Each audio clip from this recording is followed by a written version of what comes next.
આપણા આણંદમાં એક હરિભક્ત હતા શંભુભાઈ, હમણાં જ ધામમાં ગયા. સ્વામી આપણે શંભુ આણંદ હમણાં અમેરિકા ધામમાં ગયા થોડાક મહિના પહેલા જ. હવે નાનભાઈ આપણે દૂધ ડેરીનું આ ફેમિલી, એમના દીકરા. તો એ શંભુભાઈએ એમને એક આણંદ પાસે એક મોટી જમીન વેચી.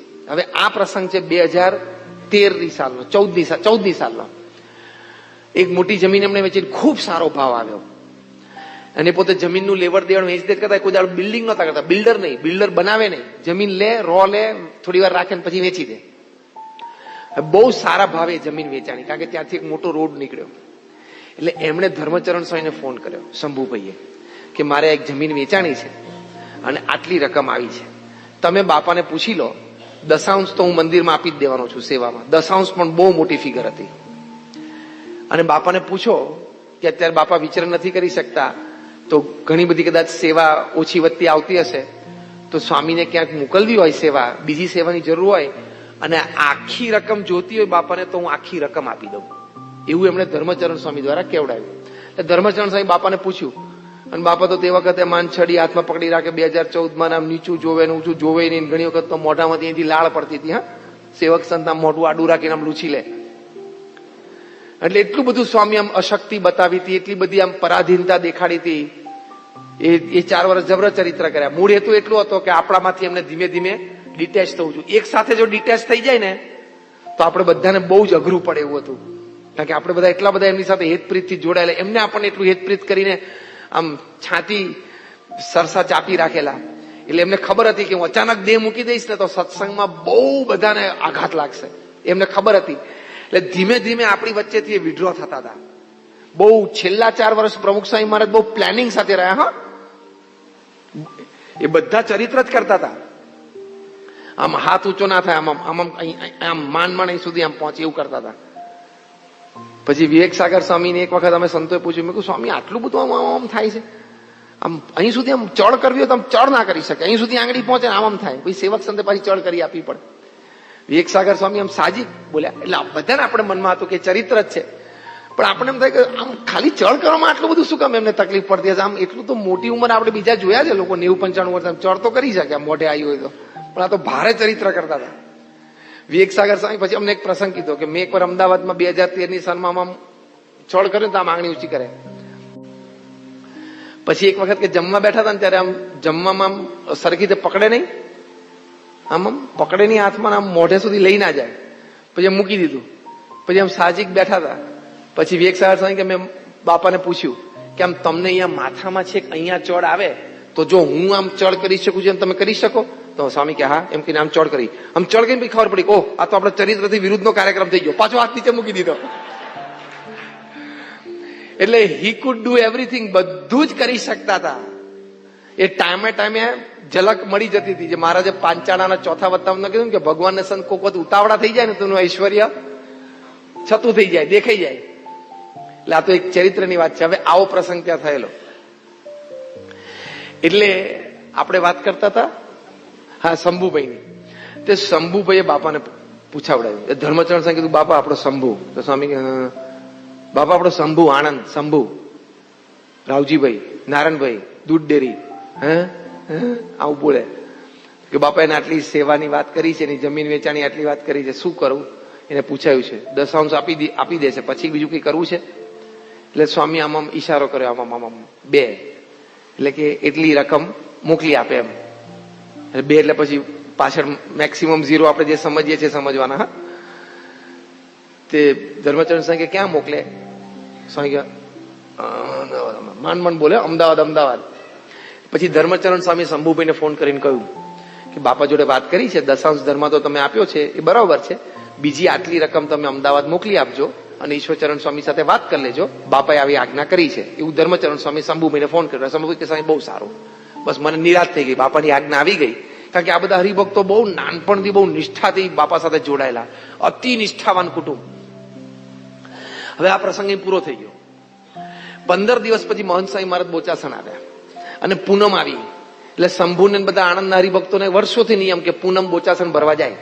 એટલે બોચાસણ ગયા, ત્યાં મહંત સ્વામી મહારાજને મળ્યા. મહંત સ્વામી મહારાજને એમને વાત કરી. એમને આખો પ્રસંગ કેવો હતો મહંત સ્વામી મહારાજ. મહંત સાહેબ મને કહ્યું, સ્વામી મારે એક જમીન વેચાણી અને ખૂબ સારી રકમ આવી છે, ધાર્યા કરતા બહારની રકમ આવી છે. એટલે પછી મેં આવી રીતે દશાંશ ધર્માદો કાઢ્યો.